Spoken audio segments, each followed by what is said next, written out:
A policewoman humiliates a black man, without knowing he was a renowned judge. It was a sweltering summer day in Paris, where the air seemed to vibrate with the crushing heat, suffocating the city that stretched between the cobblestones. The busy streets buzzed with the usual hustle and bustle, the sound of car engines gliding along the cobbled avenues, the hurried footsteps of pedestrians, the discussions on the café terraces, and this omnipresent heat, which grew a little more oppressive every minute. In the chic opera district, in the heart of luxury and beauty, the police patrolled as usual, on mission, scrutinizing every suspicious behavior. The day seemed like an ordinary scene in this neighborhood, but that day, an encounter would turn things upside down, leaving behind a bitter memory. Nadia Lemoyne, a young police officer in her early 20s, had just started her career in this sector which she thought was calm and almost idyllic. She was enthusiastic, full of this desire to serve justice with a pure heart and clear principles. The uniform fit her like a glove, and every morning, she looked in the mirror with pride, ready to defend the law, to enforce the rules. But the first weeks on the ground had left her a little disillusioned. She realized that everything was not as simple as she had imagined. Situations were rarely black and white. Human complexity cannot be reduced to a simple equation. She had this vision, inherited from her formative years, of a binary world. On one side, the righteous, and on the other, those who broke the law. And in this world, she saw herself as the guarantor of order, of peace, of the rules that had to be respected, no matter the circumstances. She didn't like crowds, noisy streets, or neighborhoods where people seemed to constantly defy authority. And even less those who, in her opinion, did not respect society's standards. These places, these people, seemed out of place, like an error that needed to be corrected.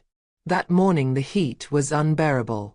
Sunlight hit the facades of buildings, creating sharp, contrasting shadows on the sidewalks.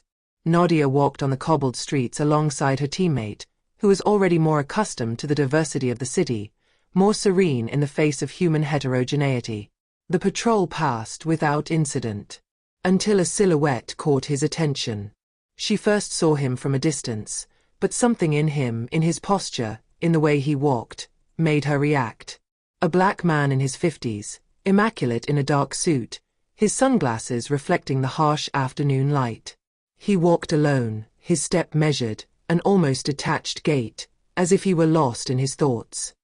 His appearance contrasted with the atmosphere of the neighborhood, where he seemed out of place, as if he wasn't supposed to be there, in this prestigious place. Excuse-me, sir, do you have a moment? Nadia took a step forward, her tone a little more authoritative than she had intended, her voice piercing the warm air of the street. It was a reflex, as if she knew in advance that what she was going to say was a simple formality, a control necessary to maintain order. The man, who seemed to be deep in thought, slowly turned his head towards her. He raised his sunglasses for a moment, as if to better understand the situation. His gaze was calm, but a glint of astonishment in his eyes betrayed his disbelief at the interruption. Yes, of course, but can I know what's going on? I've been watching you. You seem to be heading somewhere you're not supposed to go, Nadia replied, her gaze taking in every detail of the man's impeccable attire, his measured gestures. His eyes lingered on his polished leather shoes, on the perfectly tailored cut of his suit, on the quality of his sunglasses, and in his mind, these clues formed a flawless equation. A man like this, in this neighborhood, could only be suspicious. In an instant, she imagined another reality, a reality where this man, despite his impeccable appearance, was an imposter, a delinquent slipping through the cracks of society. She had no proof, no concrete reason, but a visceral intuition, fueled by buried prejudices, dictated this conclusion to her. He was not a man who belonged to his world. He must have been one of those who sought to circumvent the law. The man looked at her calmly, almost as if he expected this kind of encounter. His eyes, at first indifferent, briefly lit up with a mischievous shine. He wasn't fooled by the policewoman's attitude, but he also knew that he had nothing to prove to her. I assure you I have nothing to do with anything wrong here, he replied in a quiet, almost too calm voice. He shook his head slightly, as if the situation was completely absurd. But this nonchalance had no effect on Nadia. She suddenly felt more authoritative, more determined in her role. It had to be a fake, that was obvious. In a cold tone, she replied, "I will have to verify your identity." She thought the situation was under control, that this procedure was simply a formality. But with each passing second the man seemed less embarrassed, less afraid, which irritated her more. Her hands, although firm on the baton, were almost trembling with suppressed anger, fueled by the evidence of a humiliation she could not admit. A stranger did not have to impose this calm look on her, this confidence which called into question the order she thought she embodied. "I have nothing to hide from you, but I'm in a hurry," he said, without raising his voice, as if the situation had no importance to him. His words, his gestures, were so serene that they disturbed Nadia. De estrés Rose Whittinger. "It's procedure," she replied, but inside she knew it was all an attempt to maintain control, to show that she was in charge. She pulled out her phone, her finger sliding across the screen to call her superiors. Just hearing the tone in her ear reassured her that she was doing the right thing. She was a police officer enforcing the law, and there was no room for doubt. "You're not even in our database," she said with a certain arrogance. The absence of any mention in the system seemed to her to be absolute proof of her bad behavior. On the other hand, it's a bit suspicious that a man of your stature would hang around here for no reason. She felt reassured by his words, convinced that the man in front of her must have a plausible explanation, but that he would, like others before him, seek to dodge it. And this justification would probably come a long time, she was sure of it. The man stared at her, a glint of mischief once again crossing his eyes. He knew this meeting was more than just a routine checkup. It was a clash between two worlds, between two conceptions of justice, between the truth and the image that Nadia had of it. "I am Judge Marc Leroux, President of the Paris Court of Appeal," he said in a calm voice, almost a whisper. A name that carried weight, but that Nadia, in her head saturated with certainties, was not immediately able to understand. She burst out laughing, a nervous laugh, almost disdainful. "A judge, really? You? A man like you? You are far too untrustworthy to be a judge." She looked down at him, her mind still playing the pieces of the puzzle, looking for flaws, clues. She couldn't believe that a man of his stature could be a judge. His brain, blocked by deep-seated prejudices, refused to admit the truth. In his mind, a judge was someone powerful, respected, but not a man of color, much less a man who seemed to be so calm, almost too calm in such a situation. The man's gaze became more piercing, more intense. He understood that, even if Nadia did not see it, certain prejudices are stubborn and take root in unsuspected corners. But he wasn't angry. He did not want to prove his status to a police officer who was not ready to accept it. "Maybe you underestimate me," he said, his tone calm but laden with a hint of defiance. But this sentence, far from making her doubt, seemed to reinforce Nadia's certainty that he was guilty of something. Without even taking the time to think about her actions, Nadia decided, in a burst of zeal and vanity, to put him in his place, not to be intimidated by the man's words. "I'll take you to the station," she said firmly, her voice growing harsher. She pretended to take out her handcuffs, a mechanical gesture, which she believed to be justified, although the man made no move to prevent her. He didn't move, he looked at her, still calm, like a mirror reflecting his inability to see beyond his own vision. It was at this precise moment that one of his colleagues, observing the scene from afar, came running. He had seen Nadia's actions, seen the way she stood firmly in front of the man, and her furtive glance at her phone as if he were going to call for detention proceedings. Something was wrong. He recognized the man, a man he never thought he would see in such a situation. He rushed towards them, his steps quick, hurried by the urgency of the situation. "Nadia, stop immediately," he shouted, his voice louder than ever. "It's Judge Marc Leroux. You can do that." Nadia stopped abruptly, a shiver running through her body as if everything around her had just stopped.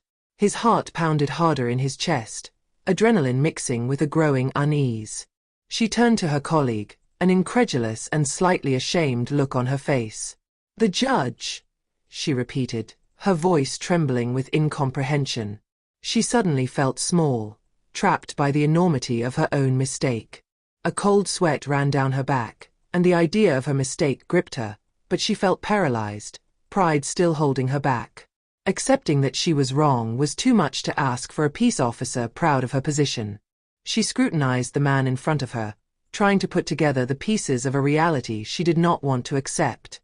The colleague, still panting, hastened to explain the situation to him in a serious tone. Marc Leroux is one of the most respected judges in this country.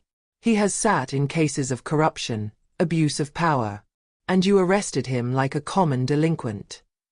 His face was marked with disbelief and disappointment. The injustice that emerged from the situation struck him as much as the shock that went through Nadia. He brought down politicians, businessmen. He dealt with cases of police violence. How cold you. Nadia turned pale at these words. She realized, too late, that the man in front of her was not simply someone she had misjudged. She had just made a colossal mistake, not only personal, but also professional. The idea of her own ignorance hit her harder than anything. I thought, she stammered, but the words escaped her. They were stuck in his throat, crushed by the magnitude of the situation. She couldn't think of anything else to say, except a trembling breath that betrayed her unease. Marc Leroux, for his part, remained perfectly calm, his gaze as penetrating as ever, but with a certain distance which made it almost inaccessible. Impressively calm, he slowly turned towards her, his gaze not leaving Nadia for a second. I'm going to give you a chance, Nadia, to think about how you treat others, he said, his voice firm, but strangely measured. But I will also ensure that you are held accountable for this abuse of power. The coldness of his words made Nadia shiver. She never imagined that her career could be called into question by a simple encounter, a simple error of judgment. The humiliation hit her with unexpected brutality. She had spent her whole life defending justice, convincing herself that she embodied order, and now she was the one at fault. Humility was essential, but at what cost?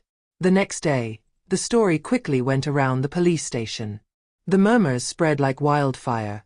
Nadia's colleagues began to ask each other questions, to exchange embarrassed glances. Nadia felt like a figure of ridicule in this microcosm of the law, caught between the anger of her superiors and the embarrassment of having underestimated a man because of his prejudices. She knew she had just made a monumental error in judgment, one that would follow her much longer than she could have imagined. A name isn't everything, she repeated to herself, but the thought only deepened the pain of her mistake. It wasn't just one man's mistake, it was a questioning of his ability to perceive people without being dominated by his own preconceptions. She would have to learn the hard way that a lesson in humility could come from the highest peak, and that she was not ready to forget it. Marc Leroux, for his part, had not sought revenge. His approach had been absolute class, a mixture of firmness and patience. He had chosen to remind Nadia of the importance of fairness and justice, but also the importance of knowing how to recognize one's mistakes.